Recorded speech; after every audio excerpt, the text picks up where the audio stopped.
The first job we'll show you is tiling over vinyl flooring. This is a recognized procedure by the Tile Council of America. It is also possible to tile over old ceramic tile, wood, and other surfaces using the following procedures.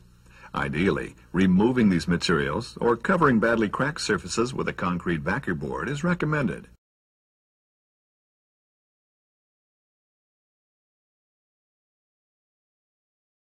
These products are compressed Portland cement and expanded shale aggregates. They can easily be cut with this carbide tip scoring tool and a straight edge.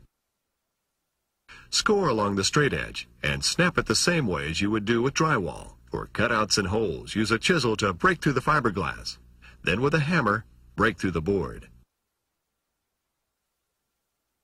When installing concrete backer board over a wood subfloor, first, spread a mixture of thin-set mortar mixed with acrylic mortar admix over the wood surface. Place your concrete backer board over the mortar and fasten it down using either 1.5-inch galvanized roofing nails or 1.25-inch wafer head screws with corrosion-resistant coating.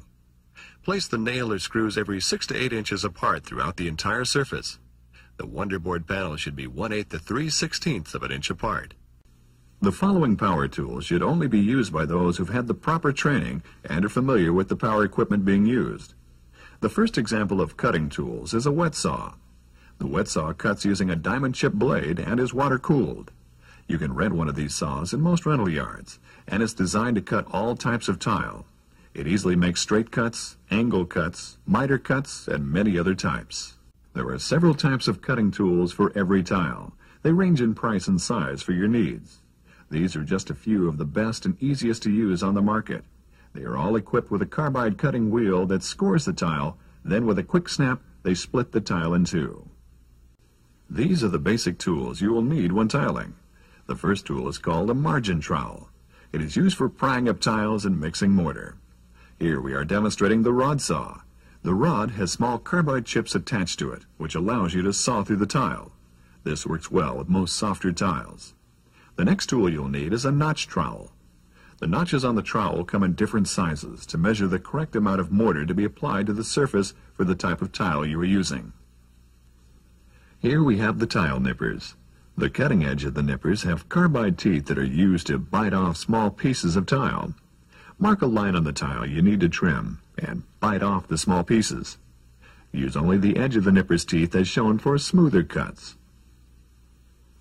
For grouting, you will need a rubber grout float. This is used to spread the grout across the tile. You will also need a large grout sponge for cleaning your tile.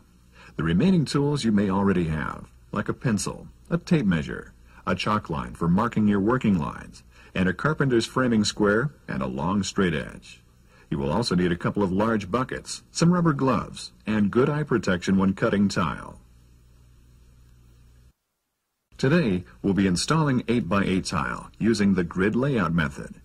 A grid consists of a group of lines forming perfect squares which you will lay your tile within. To begin your layout of the tile, first measure and find the center point of the room, first in one direction, then in the other. Make a mark at these two intersecting lines. A grease pencil is excellent for marking on floors or tile. Now, transfer these measurements on the floor in both directions and make your first set of chalk lines. Have a friend hold one end of the chalk line and snap your first line. Then make your second line going in the opposite direction. Using your framing square, check to make sure these intersecting lines are perfectly square. If they are not, move one of the lines until it is. We will be spacing the 8x8 tiles with these plastic cross spacers. These spacers come in various sizes and shapes. The T-spacers on the right are used for rectangular tiles. Start placing your tiles along this line. The first tile will butt up against the center corner.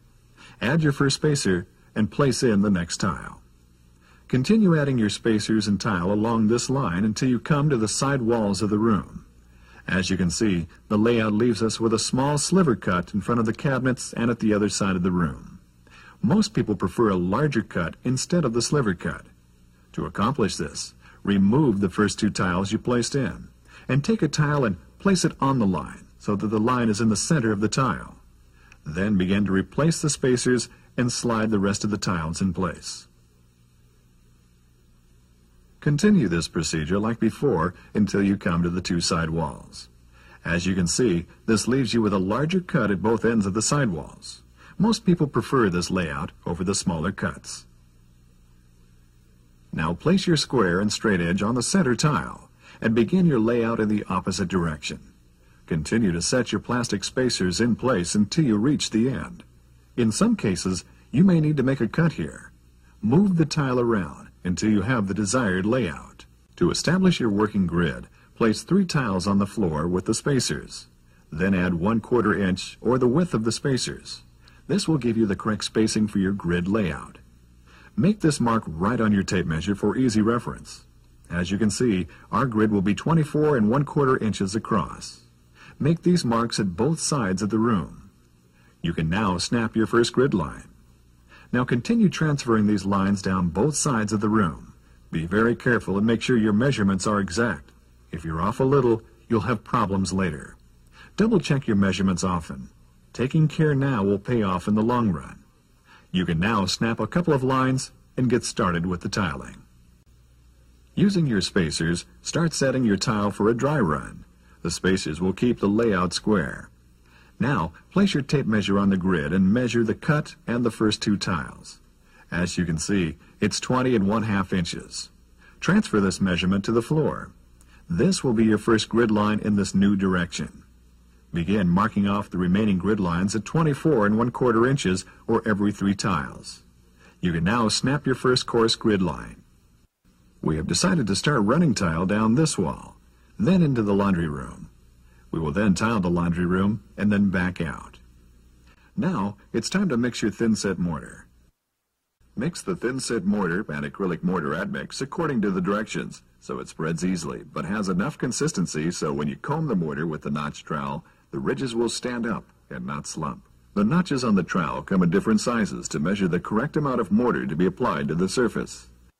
Check the back of the thin-set mortar bag or the acrylic mortar admix container to find the right size notch trowel for the type and size of tile you are using.